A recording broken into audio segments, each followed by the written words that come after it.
and you have a kid you want to take care of, I got a private stash of some caps and things like that. I'm really honored by the presence of one guest here who just came totally on his own, and he's been a good friend for a long time.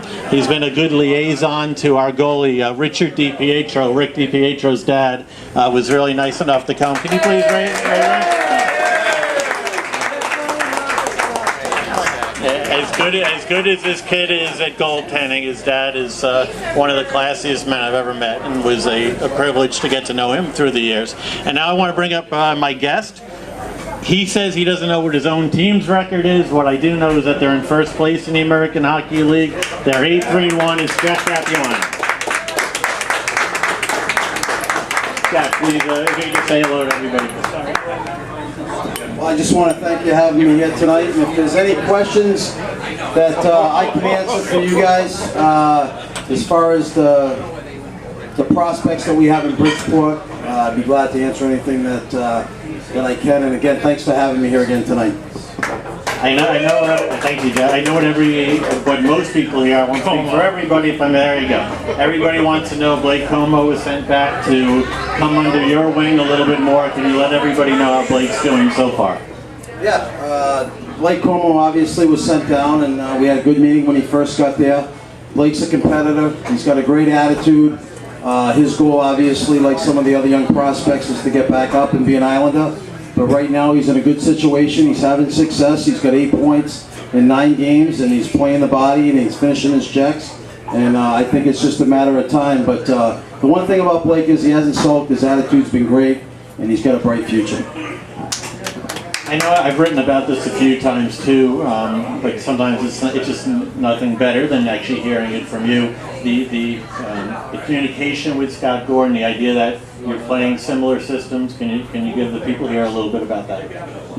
Yeah, I think any time that American Hockey League team, you want to, for the most part, mirror what your big club does. So when guys come up and play for the Islanders, the system's the same. Special teams, PP, PK might be a little bit different on our end, but for the most part we try to keep things similar, so when guys do come up, they're ready to play and jump right into the system with Scott. How about Jack's Long Island accent, everybody?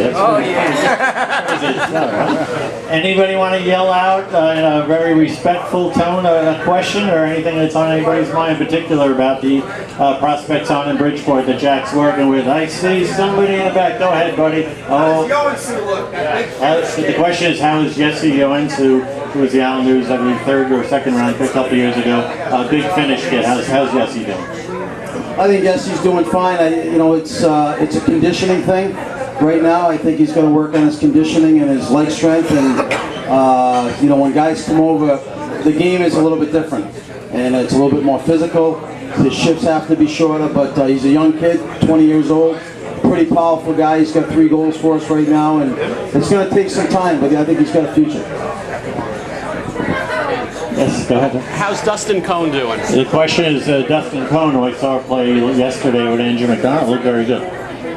Dustin Cohn had 9 hits in last night's game. He's playing extremely well. I know he didn't get a great chance in training camp, but he's coming a long way. He's probably the fastest pure skater that we have with the Sound Tigers right now. He's starting to play more physical. He's starting to get more involved. But he's coming a long way, and he's got one thing that a lot of people don't have, and that's speed. And he's got tremendous legs, and that's his asset. So in the new NHL rules, it's going to help him. Who's most NHL? Oh, yeah, there you go. How's Jack Hillen doing since you got him? The question was, how's Jack Hillen doing, who started the year with the Islanders and now is with you in Bridgeport? Well, I think Jack Hillen, same thing, and we got a good core defense down there, and he's got great legs, and he's a puck possession kind of guy, and he's got 4 points in 4 games for us. But again, his attitude's been good. I think he's got to play a little bit more physical and just move the puck a little bit quicker. But we've got some good young defensemen down in Bridgeport that are going to help the Islanders. So who's most NHL ready out of the guys we have on Bridgeport right now? Who can we expect to see the quickest? The question is, who's most NHL ready? Now this being the former PR guy, I would probably advise you can't answer that question because then you're kind of showing your cards. But I'll hand you the microphone and you can tap dance. You know what, it is. We got good young kids, and I'm not going to tap dance too much. I mean, Trevor Smith has played well for us up front. Curtis McLean, you know, Tim Jackman has been real good for us. He got 36 games last year. And our whole defense has played well. Brett Skinner's playing tonight. Joey McDonald's playing. I look at Franz Nielsen, Kyle Pozo. I mean, these guys play real well for us last year. So hopefully, you know, when next year comes around, we'll have some guys ready. So tough question, but they're working hard. We got a question here from the legendary Adam, who doesn't miss a practice and might know more about your team than you do. Hold on. Go ahead, take the mic. You get the mic. I wanted to ask you, Jack, about Vladimir Nikiforov, who played a few games early in the season. I want to know what you think of his game. Do you think it could translate to the NHL at some time? And really what you think about him. And I'm assuming he got sent down because of a lot of deaths of Bridgeport and the Islanders have this year. Yeah, that's a great question. It was about Nikiforov, and you're absolutely right. For us to develop, Vladimir is a top six or a top six forward. He's a very skilled player, and with the amount of players, and Ben Walter just came back as of today for us, he wasn't going to get that ice time on the first and second unit power play, so we put him in Utah to develop like we did with Andrew McDonald and Trevor Smith and the guys that we had last year. But he's got a lot of upside, he's got a lot of speed. Again, he's like Dustin Poon up front. He's very quick, puck possession kind of guy, but he's there to develop right now, but you know, he may get his chance with us soon. Anything else, guys? Mr. Lionides, excuse me. He's the author of the Tiger, I want to call it Tiger Beat. Tiger Trap. I've had a lot of people ask me about the morning season. There's a lot of trouble trying to get into the organization with the paperwork and whatnot. When will Sound Tigers fans see him in the lineup? You got that. It wouldn't be easy. We had some trouble with immigration with Pascal. Right now we have 5 full lines of forwards, and you know, Pascal will get in there, but it's just a matter of time right now. We have some young prospects that we're playing, and knock on wood, there's not injuries. That's the excuse that he gets in, but Pascal will get his opportunity because he's been a great leader for us on and off the ice, and he's real good with our young guys, again, on and off the ice too, in the weight room and whatnot, so he'll get in there. He's paying his dues, and the one thing about Pascal, he hasn't been playing once, not being in the lineup. Anything else? There's more media here than there usually is in your game. Go ahead. Unfortunately, after the regular article, he's been asking you about this, that you would say, wow. Question is about kind of underrated prospects in Bridgeport that maybe the media have not covered as well as they deserve. Yeah, I would say one guy in particular is Peter Menino, the goaltender. I said we really haven't heard much of him, but won a national championship at Denver.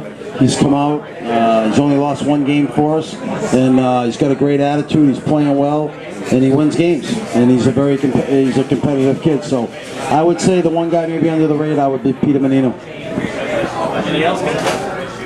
Just 3. Jack Capuano, everybody. Let's have a nice hand for Jack.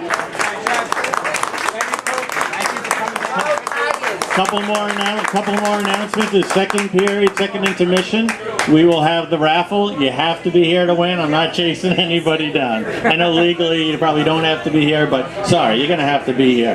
Let's have a hand for Kelly for helping me out with everything today. And then 2 other guests I want to introduce you to. One is the assistant coach for the Bridgeport Sound Tigers who came up here. It's Matt Bertani. Matt, please wave. You're a young guy. People probably think, you know, maybe you're not here. But and also special thank you to somebody who really helped me get the blog going, was there for me in Florida when all heck was breaking loose at the exhibition game. He's helped me every step of the way. He's my contributor, so I can get a day off once in a while. You guys have read his stuff from Hockey Buzz. Oh, I said the site. Sorry. From the site that cannot be named and elsewhere. A hand for Brian Daniel B.D. Gallup, everybody. Thank you, and I will see you second intermission. Enjoy the game. If anybody's not getting food, wine, whatever you need, just see me. We'll take care of it, all right? Thanks, everybody.